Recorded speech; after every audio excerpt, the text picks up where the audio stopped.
Oh, yes. Now, the petitioner, yes. Or the petitioner lawyer must complete a law enforcement information sheet, yes. Now, I know the petitioner didn't acknowledge the order, oh, but of course somebody filled out the law enforcement information sheet. Now, somebody said, well, I already talked about that lawsuit. The petitioner's lawyer, were they there on July 31st of 2015? Now, there's no signature of an attorney. How many attorneys have ever not signed a court order thinking that as the individual that represents the petitioner or the respondent in any civil proceedings, not having them there, they had an obligation to actually sign it? Now, let's say you gave the attorney of Heidi Lee Budnick, yes, the chance to sign the court order. I'm going to sue you for that, you stupid piece of shit.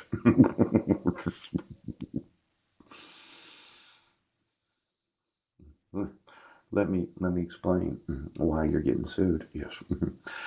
Phyllis and Jack had a private conversation when I wasn't there. Yes. Jack said, well, we gave her a chance to sign it. She decided not to. Any individual known as petitioner or respondent can employ an attorney to represent them in any civil proceeding. Yes. And quite possibly, they don't have to appear themselves. They can pay somebody to do it for them. Yes, they can. But let's say you paid somebody to represent you and they decided they're not going to appear in court on your behalf, even though you had a contractual relationship with the individual where you actually paid them.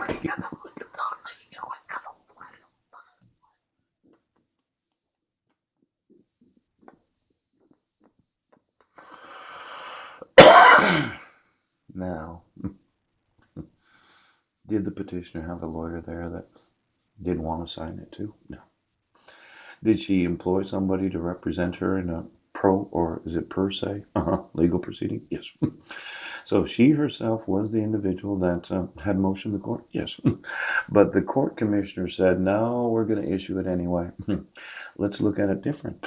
Let's say she was wealthy.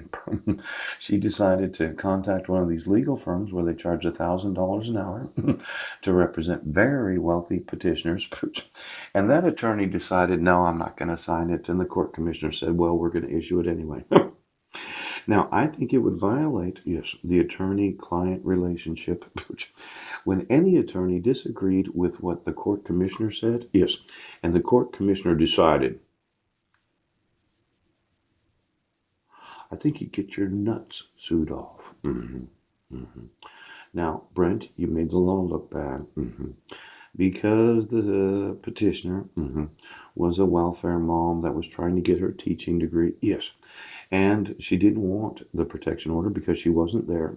You took it upon yourself to violate the relationship of every attorney that has ever represented any petitioner where the petitioner themselves was not in court. Now, why don't you get me, yes, the actual lawyers that have represented every petitioner of every protection order for the last 40 years and their actual bar association number. Now, these requirements of the law, yes. It says signature of respondent, yes, or my attorney, yes, the actual lawyer that I could have employed.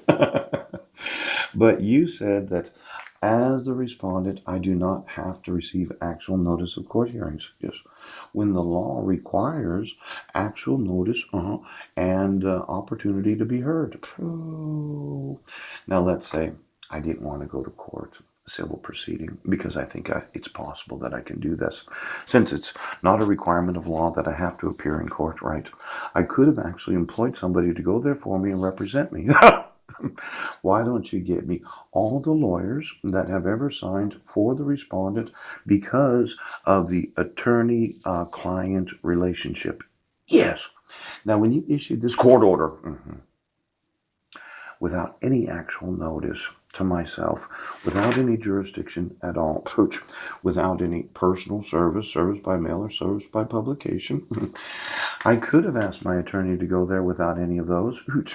Let's say I had an attorney at that day and time if I had known about the court hearing. Yes, yes, you could. And the attorney shows up, well, I represent Paul C. Budnick, isn't that right? Yes. Yes, he does. And you decided, well, Mr. Budnick's going to have a mental health evaluation and treatment if recommended. But the attorney says, no, my client doesn't have to have that. You actually have to give him notice and opportunity to be heard. Now let's look at, okay, every lawyer that has went to court on behalf of a respondent, because I'm sure there's probably a million of these cases out there, these civil procedure cases. Yes, there is.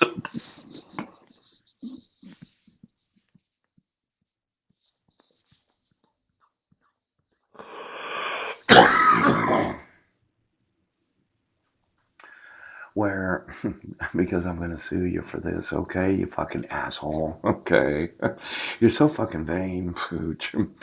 You can't issue it without notice and opportunity, but I could have employed an attorney to represent me since I was on the docket that day on July 31st of 2015. Yes. And as my attorney, Pooch, why was it that you did not give Mr. Budnick notice and opportunity to be heard? Now, you obstructed, yes, in fact, violated the right of every attorney of this nation to represent in civil procedures either the respondent or the petitioner.